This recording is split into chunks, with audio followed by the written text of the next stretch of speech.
Монгол улсын ерөнхийлөгч Ухнаагийн хүрэл сүхийн бүгд найрамдах энэтхэг улсад хийсэн төрийн айлчлал.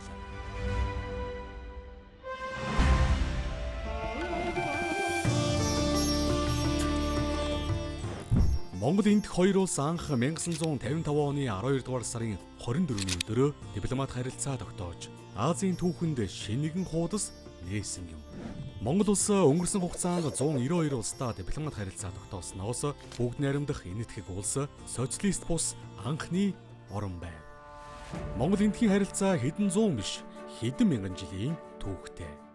Түүхэн их сурвалжид дурдсанаар хоёр орны анхны холбоо Хүнүү гүрний үе буюу манай эртний өмнөх 209 оны орчимд үүссэн гэж үздэг. Хожим нь буддын шашин Монголд хүчтэй дэлгэрснээр хоёр орны соёл, сэтгэлгээний гүр улам батжиж, оюун санааны ертөнцөөр холбогдсон ахын дүүс болсон юм.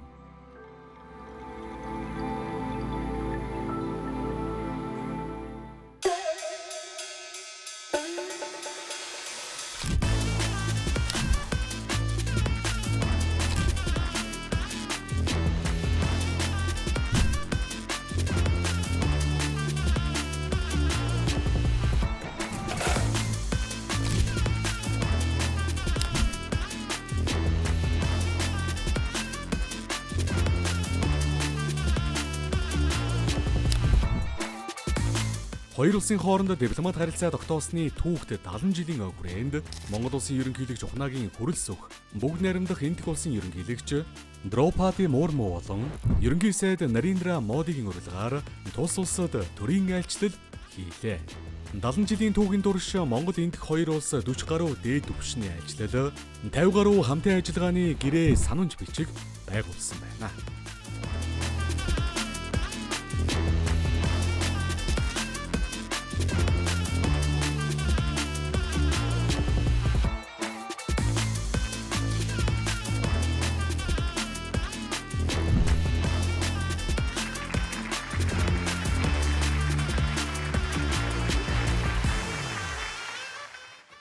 Энэ удаагийн төрийн ажлын хүрээнд эрхэм хүндэт ерөнхий сайд та бид Монгол энэтхийн найрсаг харилцаа хамтын ажиллагааны 70 жилийн үр дүнг олонт амжилтыг дүгнэн хэлэлцэж цаашдын харилцаа хамтын ажиллагааны хэдийн төлөв тэргүүлэх чиглэлүүдэд хамтран тодорхойлж газрын зураг зурж Монгол энэтхийн харилцааны түүхийн нэгэн шинэ хуудсыг хамтдаа эхлүүлж байгаадаа миний бие баяртай байна.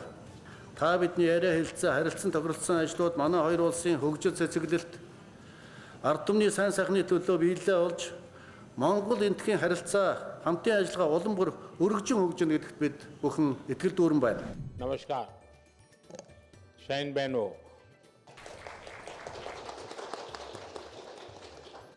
भारत में स्वागत करते हैं. Нин өөрөө төмшийн хувьд бид олон улсын давцанд хамтран ажиллаж, нээлттэй оролцоог хангасан, хууль ёс дүрмд суурилсан энэтхэг номхон далайн бүсийг хөгжүүлэхийн төлөө хичээн ажиллаж байна. Энэтхэг Монгол нь дипломат харилцаатай төдийгүй оюун санааны маш ойр дотн нөхөд. Энэ нь манай хоёр орны ард түмний харилцаанаас тод харагддаг гэдэгт итгэлтэй байна. Бид өнөөдөр хэд хэдэн чухал шийдвэрийг гаргаж, уламжлалт харилцаагаа өргөжүүлэн хөгжүүлж, түүхийн нэгэн шинэ хуудсыг нээлээ. Бидний хоорондын холбоо нь харилцан итгэлцэл, нөхөрлөлд гүн гүнзгий суурилсан бөгөөд энэ уламжлал нь бидний өн эрдний соёл иргэншлээс улбаалан өнөө хүртэл хөгжиж ирсэн. Таныг төрийн түүхэн ажил хийж байгаад болон энэтхэг улсын төлөө гэсэн таны тууштай дэмжлэгт талархал илэрхийлье. आभार व्यक्त करता हूं. बायरला.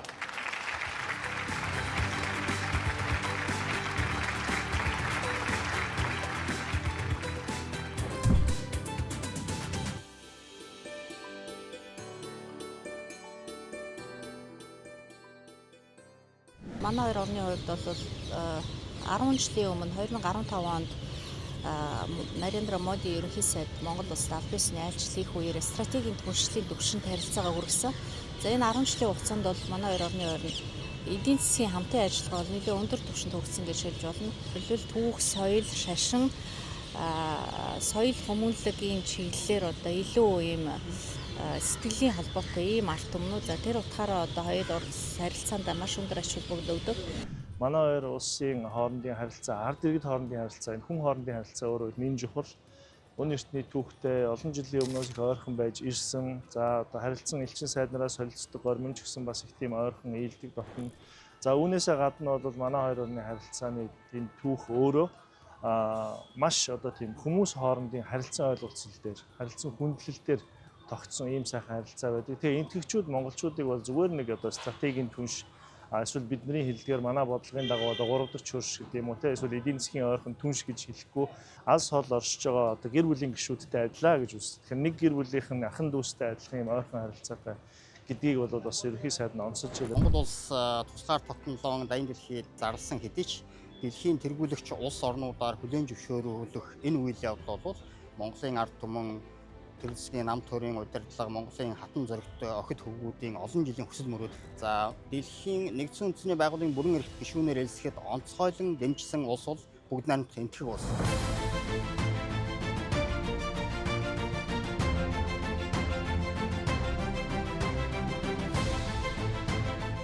Ерөнхийлөгч Хүрэлс Үх, ерөнхий сайд Нарендра Моди нар албан ёсны хилцээний дүнгээр хэвлэл мэдээллийн байгууллагуудын төлөөлөлд мэдээлэл өгч, стратегийн түншлийг бэхжүүлэх тухай хамтарсан мэдээлэл гаргалаа.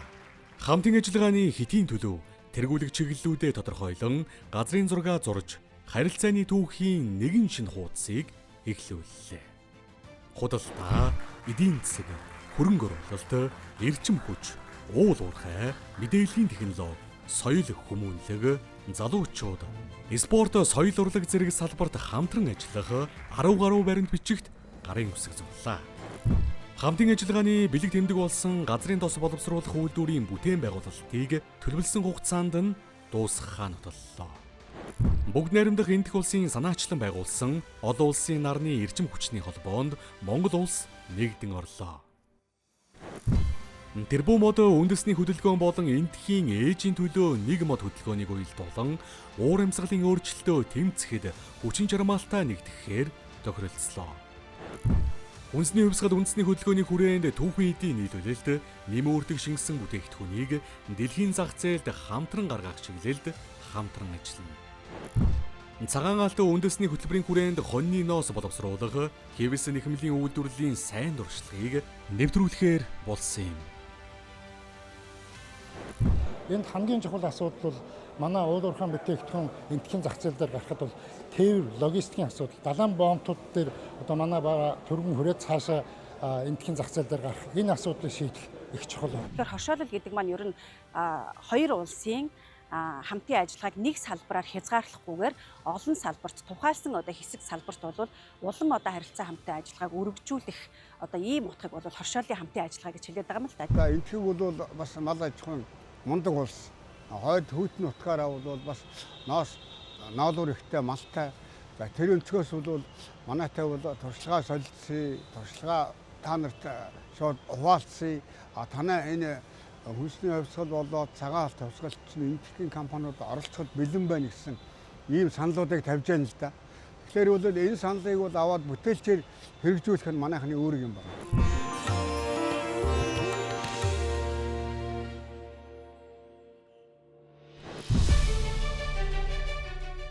Бүгд найрамдах энэтхэг улс бол 1 тэрбум 400 сая хүнтэй дэлхийд эдийн засгаараа 4-р ордог хүчрхэг улсаа.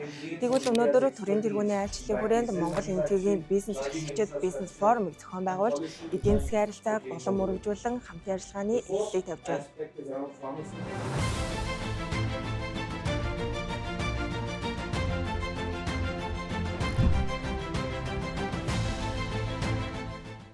Энэтхэг улсын эдийн засагт хөдөө аж ахуй, хүнд болон хүн үйлдвэрлэл, техник, технологи, програм хангамжийн салбарууд ихээхэн нөлөө үзүүлж экспортын хэмжээг өсгөдөг байна. Хоёр улсын хоорондын худалдаа, эдийн засгийн харилцаа сүүлийн жилүүдэд нэмэгдэж 2024 оны байдлаар 110 гаруй сая $, хүрээд байна. Манай улс энэтхэгт мал, амьтны ус, хялгас, хоньны ноос, хийм буюу цахилгаан биш моторт багаж зэргийг нийлүүлж хүнс, гэр ахуйн бараа, варан идэл, оёмл бүтээгдэхүүн зэргийг голлон авч байна.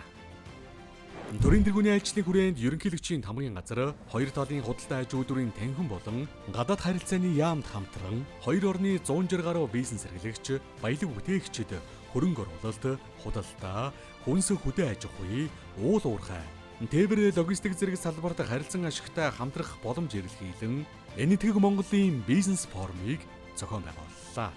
Форумын үеэр Монголын үндэсний худалдаа аж үйлдвэрийн танхим болон эндхийн аж үйлдвэрийн холбоо хамтран ажиллах тухай санамж бичихт гарын үсэг зурлаа.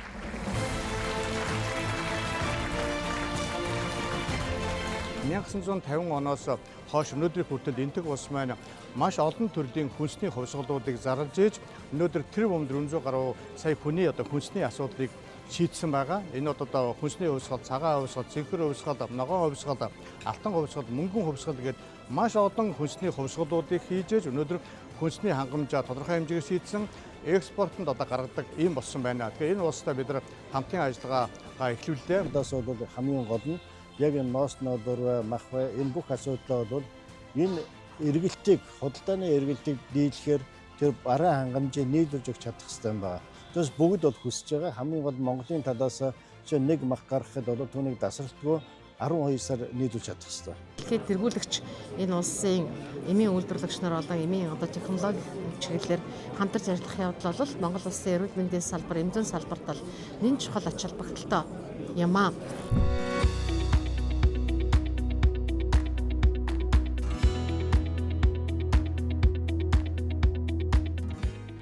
Монгол улсаас ноолуурыг экспортлож Энэтхэг улсын ноос болон силктэй хольж шинэ түүхийд гаргах улмаар эцсийн бүтээгдэхүүн үйлдвэрлэх ийм боломжууд бас байна гэж бизнесийнхэн маань бас харж байгаа. Монголын ягчтай холбоо болон Энэтхэгийн эрүүл мэндийн яам, Морорчид сая институтийн хооронд байгуулж байгаа. Энэ санамжчгийн хүрээнд бол Монголын ягчдын академик түвшинд боловсролыг дээшлүүлэхтэй сургалт судалгааг явуулах том алхам болж байгаа түүхэн үйл явдлаа гэж үздэг.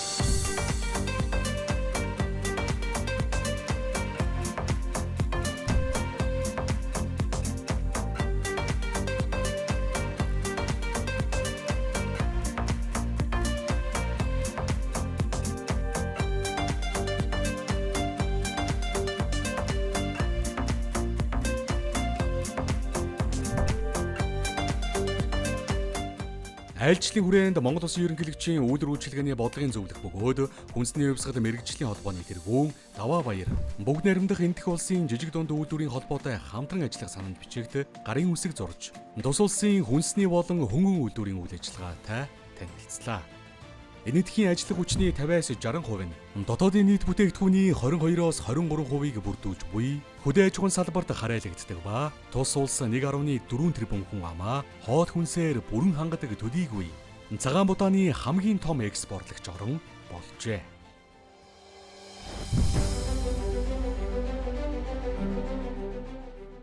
Тус компани нь 2014 онд байгуулагдсан бөгөөд органик хүнс, ногоо, ургамал, үр тариа, олон төрлийн амтлагч, шингэн тос зэрэг төрөл бүрийн бүтээгдэхүүн үйлдвэрлэж экспортод гаргадаг юм. Elworld гэдэг манай компанийн хувьд бол тариаланчтаас шууд органик буюу ямар нэгэн химийн бордоогүй бүтээгдэхүүнүүдийг аваад савлах болон үйлдвэрлэлд явуулдаг компани байгаа. Засгийн газрын хувьд бол бидний хувьд үр тариа гадагш нь экспортлох, мөн дээрээс нь тариаланчтаас авах тариаланч бидний хоорондын харилцаа, холбоо, мөн тариаланчдын дэмжлэгийг бол засгийн газраас үзүүлж өгдөг. Мэдээж бол би Монгол улсаас айлчилж ирсэн баг хамт манай үйлдвэр орсонд бол би талархаж байна. Тэгээд би мөн ирээдүйд хамтран ажиллахтаа бол таатай байх болно.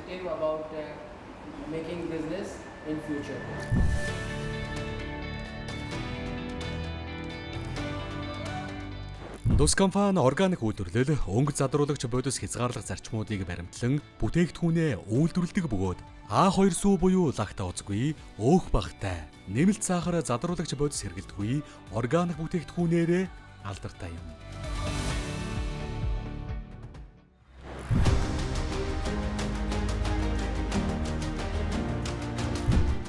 ISO 9001, ISO 14001 зэрэг олон улсын стандартад нийцсэн хэрэглэгчийн цахилгаан ба электрон бүтээгдэхүүний хоргүй байдлын стандартыг баримтлан бүтээгдэхүүнээ үйлдвэрлэдэг байна.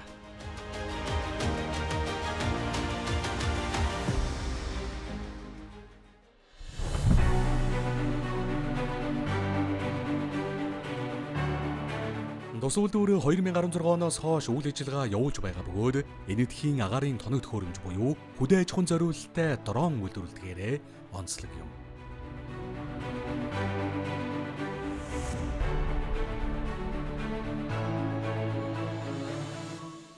Төлөвлөгч болгоомжтой тулгамдсан асуудлыг шийдэж одоо энтэг улс жижиг дунд томоохон бизнесүүдийн хувьд хүнсний хангамж аюулгүй байдлаа 100% шийдэхээс гадна экспортод маш олон төрлийн бүтээгдэхүүнүүдийг гаргасан ийм туршлагатай энтэг улсын жижиг дунд үйлдвэрлэлийн холбоотой удирдлагын ажиллах санамжууд гаргаж суурж хамтын ажиллагаа өнөөдөр ингээд 79-оор эхэлж байна.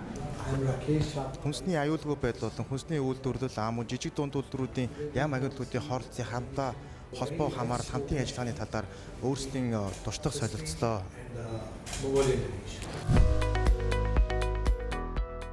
Мөн бизнес эрхлэгчид энэтхийн аж үйлдвэрийн холбооны 16 дахь удаагийн олон улсын төмөр замын тоног төхөөрөмжийн үзэсгэлэнтэй танилцлаа.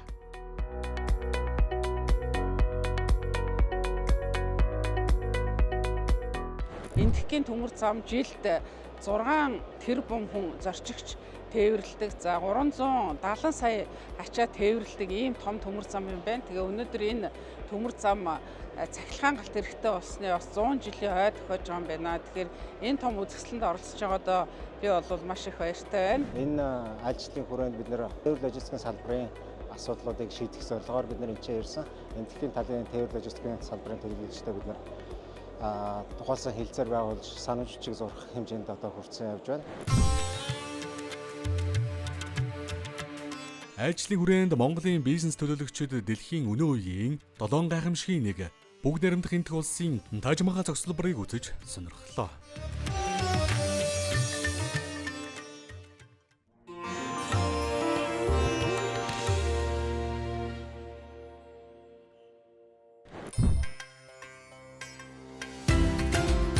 Монгол Улсын ерөнхийлөгч Ухнагийн хүрэлцэх бүгд найрамдах энэтх улсын ерөнхий сайд Нарендра Моди нар Хайдрабад ордны гадна талбайд дурсгалын мод тарьж хоёр улсын дипломат харилцаа тогтоосны 70 жилийн ойд зориулан гаргасан шуудангийн маркийн нээлтэнд оролцлоо.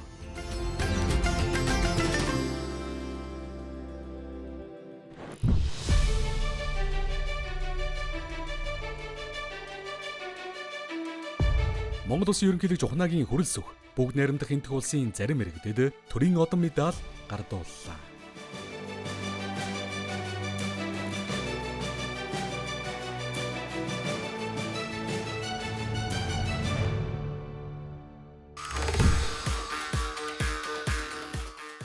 Төрийн ажлын хүрээнд Монгол Улсын үндэсний урлагийн их театр бүрэн бүрэлдэхүүнээрээ Шиндээлийн хотын Бахраад Мандапам цогцлборд Монголын сайхны хорон урлагийн тоглолт танилцуулж, морин хуурын болон ботоо зургийн үзэсгэлэнг бүгд найрамдах энэтх улсын ард түмэнд сонирхоллоо.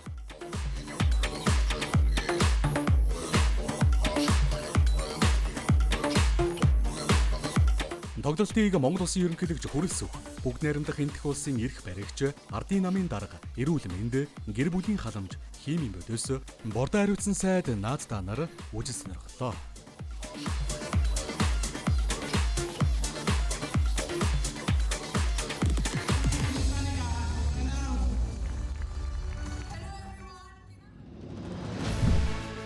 Ерөнхийлөгч хүрэлцэх Монгол улс энэтхэг улсыг 3 дахь хөрш төдийгүй бүс нутагдах итгэлтэй түнш хэмээн үздэг бөгөөд стратегийн түншлийн харилцааг улам бүр гүнзгийрүүлж хамтын ажиллагааны цар хүрээг өргөжүүлэн хөгжүүлэх нь Монгол улсын гадаад бодлогын тэргүүн зорилтуудын нэг гэдгийг тэмдэглэв.